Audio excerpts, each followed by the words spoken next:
So, good morning, afternoon, everybody. Erev Kodesh, Parshas. Well, it depends where you are.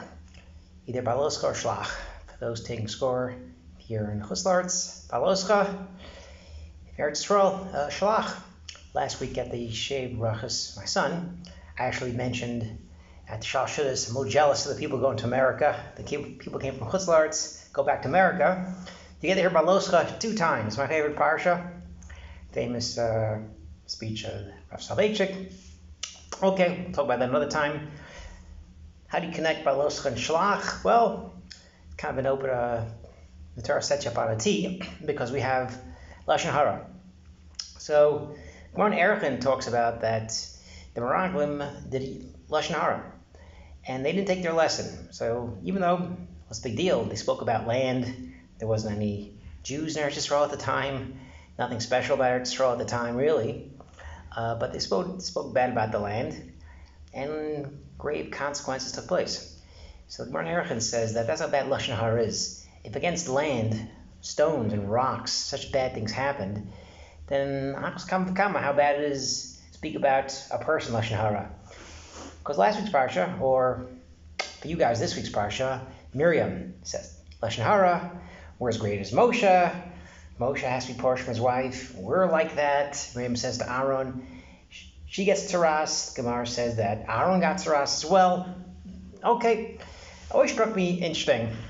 Maybe it shouldn't have, but why is it one of the things we have to remember every day is remember Hashem did to Miriam, leave Mitzrayim, get tzaras. Why is that? Why is it so important? Why is it one of the things maybe we should remember Beis Mikdash, remember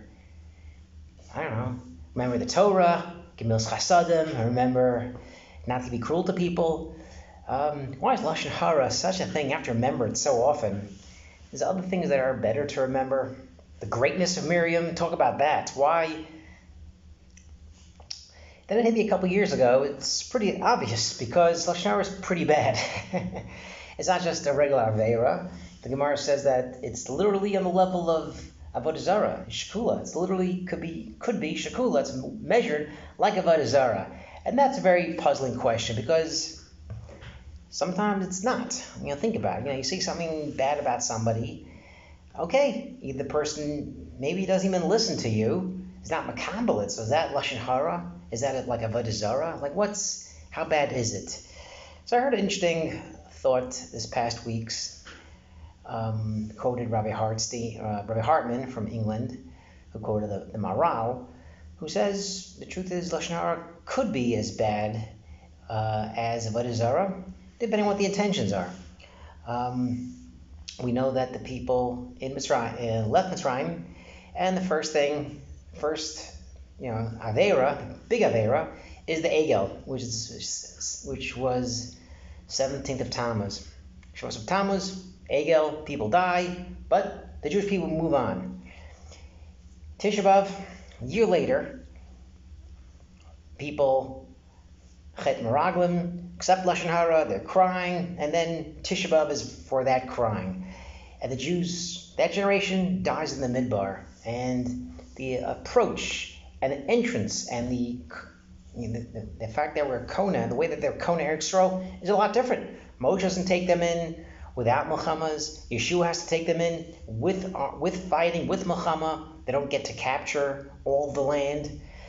So it looks on the surface that lashon hara is worse. And why is that? Why is that lashon hara is worse than avodah zarah? Avodah zarah is one of the 3 things you have to sacrifice your life for. So our Hartman had an approach that really depends on the intention of the people and the level of the people committing the aveira.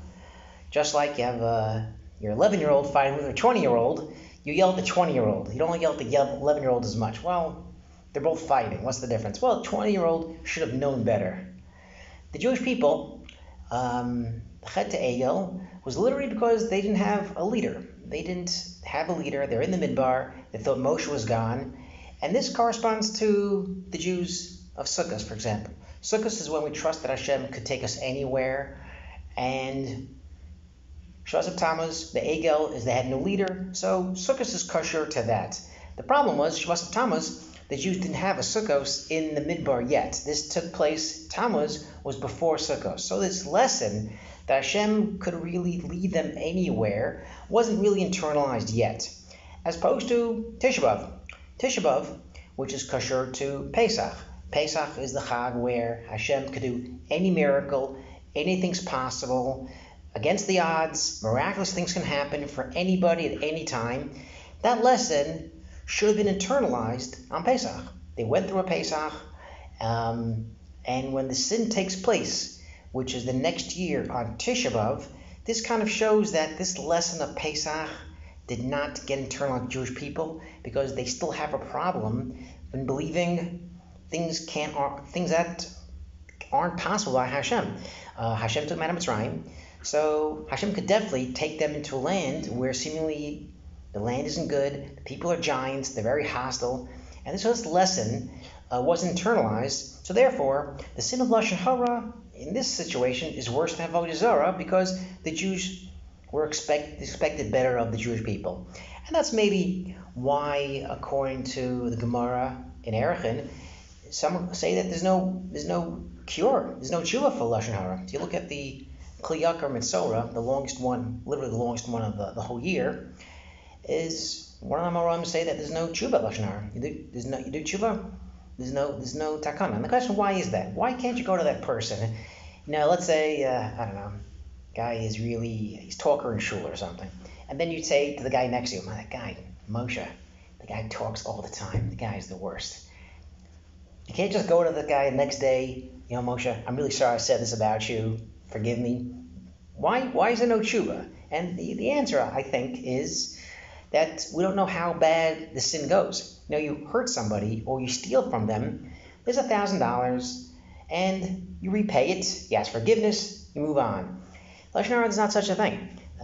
We heard in this story, Eli Stefansky mentioned a month ago in Sota, someone approached Chafetz Chaim. I did lashon hara. What's my tshuva? Chafetz Chaim says, bring a pillow to the merkat, to the town square tomorrow.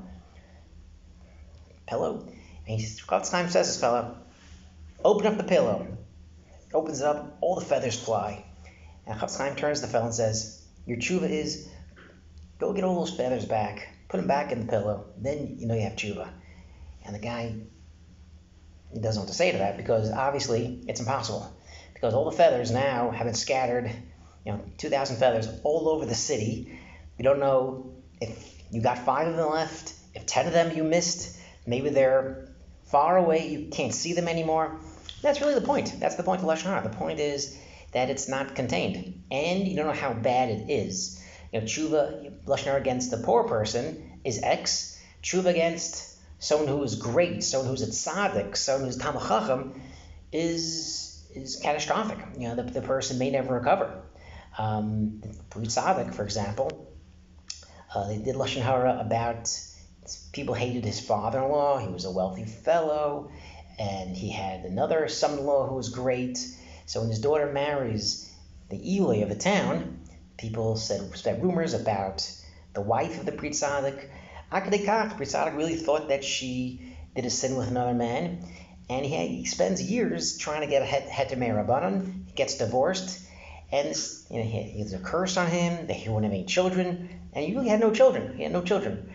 So we don't really know how bad lashon hara is. So that's why it's shekula. It's kind of like avodah zarah. Sometimes it is, sometimes it is not. Sometimes it can be worse than avodah zarah.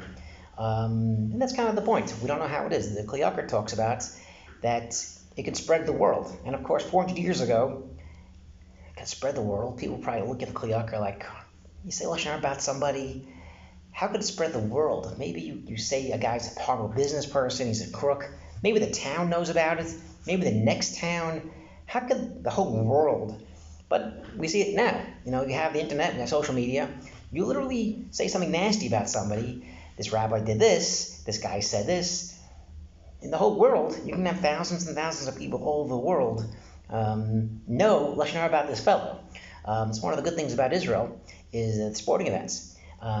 I take my son to the Hapoel basketball game, and you can't criticize the other team because half the other team are Jews. So they actually have this program that the fellow who arranges the Ma'ariv has a piece of paper. So when you get your scorecard, when you go to the Hapoel, the basketball games, Yerushalayim, there's a scorecard. It says you who's Jewish and who's not Jewish, because again, you don't want to say lashon hara about another Jew.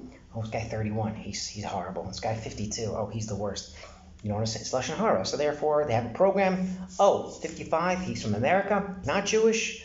Okay, you can say that guy's horrible. So it's very, very important. It's a big difference about Eretz Yisrael basketball, sporting events, and in America. Well, at that point, have a good Shabbos, Shabbat Shalom. See ya.